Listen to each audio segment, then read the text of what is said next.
Muy buenas tardes.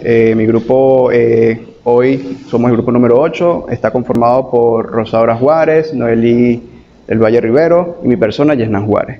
Nosotros vamos a hablarles sobre lo que es las características de la enfermedad trofolástica gestacional en pacientes del área de ginecobstetricia del Hospital Dr. Luis Rasetti, Barinas, en el periodo comprendido enero 2015 y marzo 2021.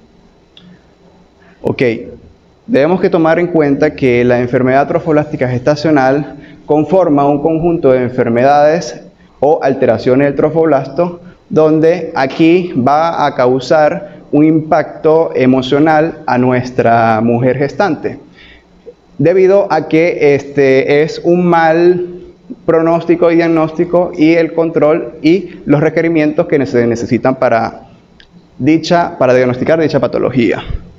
Vamos a tener que este va a ser un grave problema sanitario y según la OMS vamos a tener que la incidencia de esta patología va a ser primordialmente dirigida de 23 a 10.000 en una población de 100.000 habitantes en Indonesia.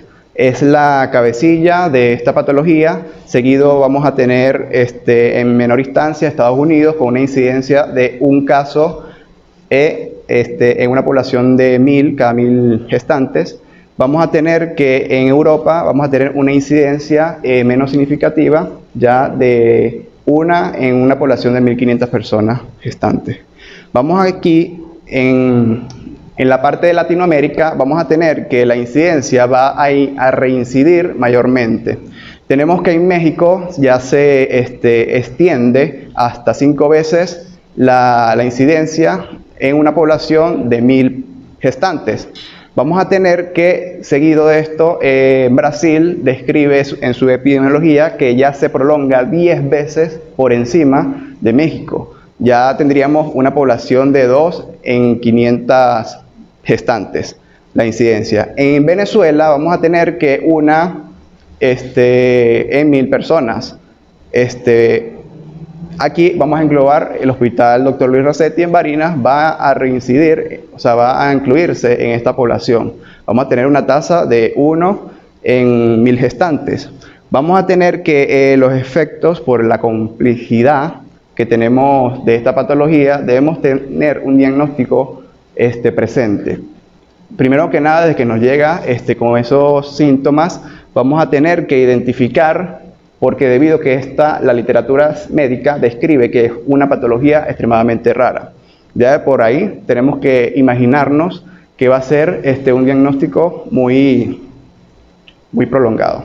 Vamos a tener que, siguiendo los objetivos de la investigación, vamos a tener que, debido a esta problemática, nosotros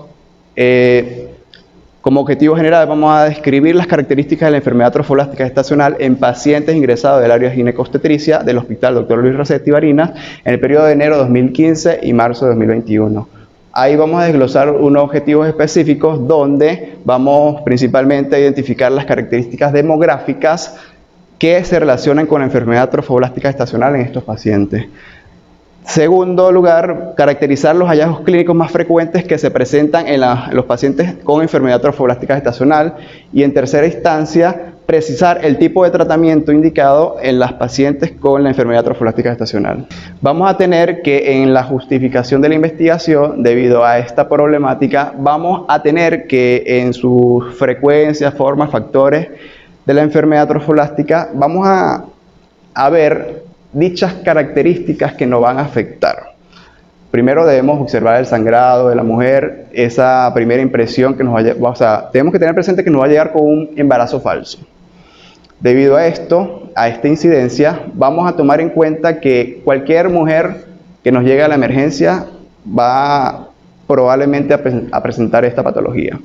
Entonces debemos tener un diagnóstico diferencial y el propósito básicamente es saber esas características para poder identificar de una mejor forma dicha patología y tomar en cuenta que si diagnosticamos dicha patología puede ser que esté en un menor grado, en un grado medio o un grado ya grave debido a este mal diagnóstico que se ha realizado o ese mal seguimiento que se ha realizado. Por esto, nosotros justificamos, como estamos en el ámbito latinoamericano, vimos que la incidencia se prolonga hasta 10 veces más que un país primermundista. Entonces, cabe destacar que las propiedades socioeconómicas y geográficas van a reincidir debido a esto. Tenemos que aquí debemos ver esa evolución detallada de esta enfermedad, desde el inicio, día 1, que nosotros nos encontramos con un control que debemos hacerle a la paciente gestante. Por eso es necesario, extremadamente necesario, incluir de 6 a 8 controles en la mujer embarazada debido a esto. Vamos a tener que dentro de los antecedentes de la investigación, principalmente tenemos a Mejías y Cardona, donde se realizó un trabajo de investigación con la enfermedad trofobláctica estacional dentro de un centro oncológico de atención terciaria de Caldas, en Colombia, durante el periodo comprendido del año 2001 al 2014. En segundo lugar, Sánchez en el 2018 realizó un estudio epidemiológico de la enfermedad trofobláctica estacional en el Hospital de Alta Especialidad de Veracruz en el periodo comprendido 2012 a 2016, México.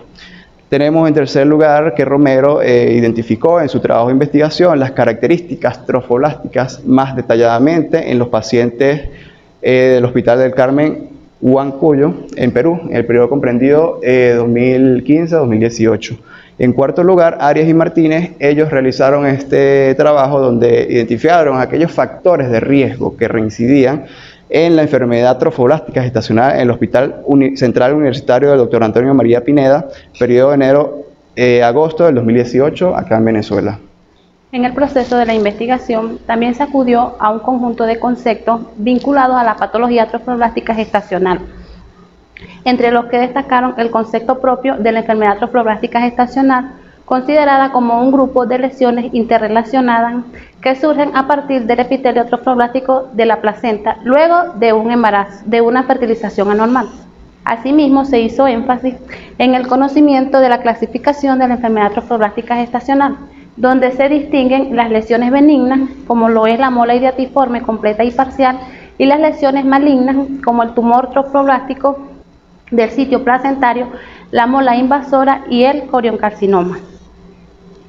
De igual manera, se describieron algunos de los factores de riesgo de dicha patología, entre los que resaltaron el extremo de la edad reproductiva, multiparidad, antecedentes patológicos de aborto espontáneo, etnia, grupo sanguíneo A, B, O, estatus socioeconómico y exposición a herbicidas, entre otros. Aunado a ello, se mencionan las manifestaciones clínicas de la enfermedad trofoblástica gestacional, donde el sangrado uterino es el síntoma inicial de la patología. Por último, se describió el tratamiento, el diagnóstico y el tratamiento de la enfermedad trofoblástica gestacional, basado en parámetros y hallazgos ecográficos, así como un conjunto de lesiones, así como un conjunto de tratamiento o terapia basada en metrotexate o dactinomicina. En definitiva, estos conceptos habilitan valiosas referencias para profundizar y comprender el tema acerca de la enfermedad trofoblástica gestacional. Con respecto a las bases legales, se tomaron algunos de los artículos de la Constitución Bolivariana de Venezuela, entre ellos el artículo 83, que hace énfasis en la salud integral del ser humano como derecho inalienable de cada persona. A su vez, el artículo 84, que describe la responsabilidad del Estado en la creación de políticas nacionales a favor de la salud. También se agregaron artículos de la Ley Orgánica de Salud, entre ellos el artículo 25, que describe literalmente la importancia, promoción y conservación de la salud para lograr la creación de una cultura sanitaria que favorezca a las necesidades de la sociedad.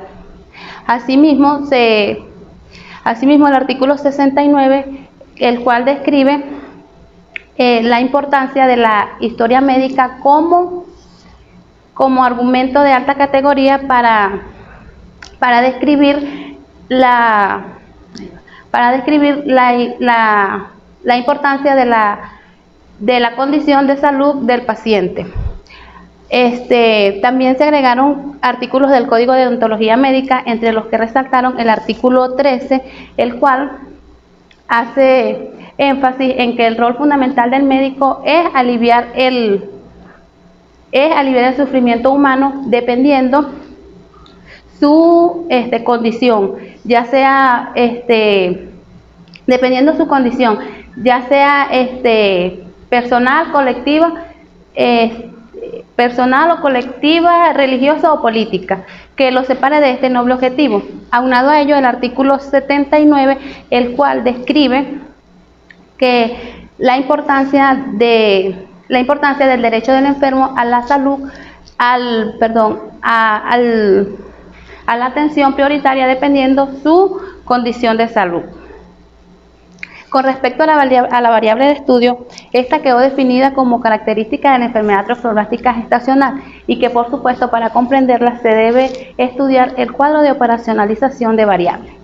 Muy bien, de manera que para estudiar la variable se procesó a precisar los objetivos específicos en primer lugar, en segundo lugar sus variables específicas, la definición conceptual de cada una de ellas, sus dimensiones y por último sus indicadores, los cuales constituyeron las reglas fundamentales para estudiar las características de la enfermedad trofoblástica gestacional.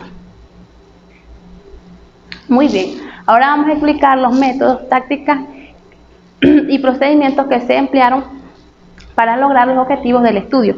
En primer lugar, el estudio se basó en un paradigma positivista cuantitativo, cuya finalidad es estudiar los eventos o situaciones desde una mirada subjetiva y neutral. Al mismo tiempo, la investigación es descriptiva, por cuanto a su interés es caracterizar los aspectos de las variables. Dentro de la concepción del diseño, esta investigación se basó en un diseño documental, dado a que la fuente de investigación se basó en documentos, en este caso en las historias médicas de pacientes ingresadas al área de ginecobstetricia en el Hospital Dr. Luis Racetti Barinas. Siguiendo en la misma línea de investigación, el trabajo se enmarcó en un diseño transversal, ya que la recolección de datos se realizó en un único momento. Con respecto a la población, esta se describe como una población de 450 historias clínicas de mujeres gestantes ingresadas al área de ginecobstetricia en el Hospital Dr. Luis Racetti Barinas. Con respecto a la muestra, esta se realizó por medio de criterios de inclusión y exclusión, lo cual se seleccionaron 48 casos o historias médicas. Bueno, para seguir con el tema, también se usaron técnicas e instrumentos para estudiar las variables. Las técnicas utilizadas fue la revisión documental. Como ya lo dije anteriormente, esta investigación se basó en documentos, en este caso en los documentos médicos. El instrumento que se usó fue la matriz de registro. De manera que para constatarse que se constató que las matrices no son una medida, no son un instrumento de medida, sino un instrumento de registro. Los procedimientos que se asocian a la validez y confiabilidad no tienen efecto. También se usaron unas técnicas de procesamiento y análisis de datos, es decir, se usaron estadísticas descriptivas y estas estadísticas fueron enmarcadas en tablas y gráficos. Muy bien, una vez culminado el capítulo 3, vamos a desarrollar lo que es el apartado número 4, en el cual se refiere a los resultados, tras la interpretación de los datos.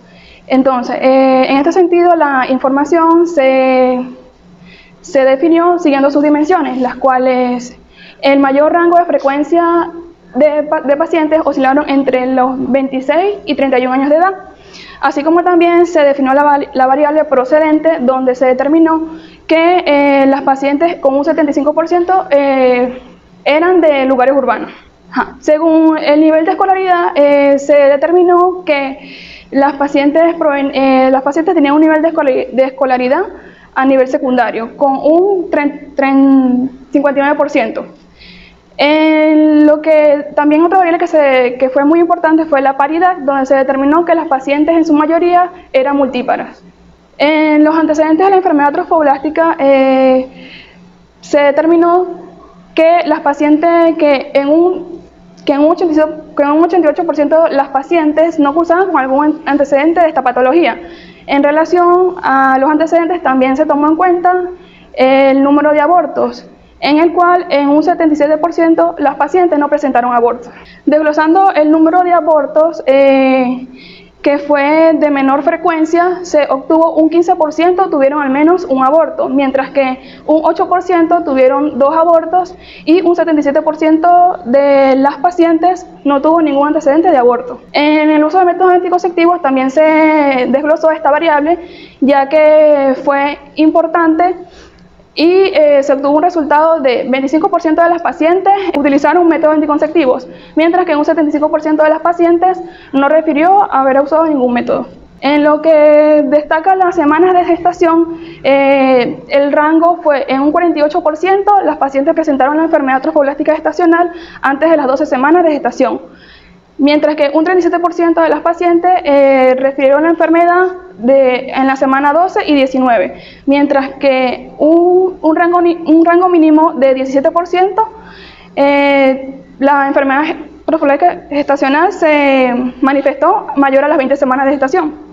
En lo que cuenta los síntomas de ingreso, las manifestaciones clínicas con más frecuencia fue el sangrado vaginal, el cual oscila en un 44%. Según la duración de los síntomas previos, se determinó que en un 79% las pacientes lo manifestaban menor a 3 meses. Y en el diagnóstico que se utilizó mayormente para determinar la enfermedad trofoblástica gestacional fue la prueba de la beta-HCG, la prueba de la hormona gonadotropina coreónica humana. Y en el diagnóstico encontraron las historias, muestran que en un 63% lo manifestaron como embarazo molar. En un 29% lo describieron como una mola hidatiforme y en un 8% se describió como neoplasia trofoblástica gestacional. En el tratamiento, el mayor tratamiento utilizado fue la evacuación por aspiración manual endouterina en un 42%. Fue lo que se determinó mediante la historia. Y bueno, en resumen, en la discusión de los resultados, bueno, podemos decir que la edad que oscila mayormente la enfermedad trofoblástica gestacional fue entre los 26 y 31 años de edad, así como la procedencia fue las pacientes provenían de lugares urbanos. Y el nivel de escolaridad, las pacientes tenían un nivel hasta secundaria. Y en la paridad, la mayoría eran multíparas. En los antecedentes de la enfermedad trofoblástica gestacional no fue un dato muy preciso, ya que la mayoría no presentó antecedentes de esta enfermedad. Igual que los abortos, no presentaron abortos con respecto a la patología. O sea, no presentaron un posterior a la enfermedad trofoblástica. Y en lo que es en los métodos anticonceptivos, como lo dije, en un 75% no fueron utilizados. Y la semana de gestación se determinó que fue menor a las 12 semanas de gestación. Y en el diagnóstico, la prueba beta-HCG como el diagnóstico más frecuente. Y el tratamiento fue la evacuación manual endouterina. En el capítulo 5, bueno, la conclusión y las recomendaciones es realizar un buen análisis histopatológico de las pacientes con abortos. También realizar campañas de sensibilización sobre este tema. También llevar un buen control prenatal en las pacientes, ya que se puede determinar a tiempo esta enfermedad y causar menos riesgo. También se debe tener una evidencia epidemiológica más estable, porque en la epidemiología no está muy clara, entonces se debería tener una epidemiología mejor. Y también profundizar el tema de la enfermedad trofoblástica gestacional, que es un tema no muy conocido, y bueno, difundir los temas a la sociedad. Bueno, una vez culminada la tesis, Eso fue todo.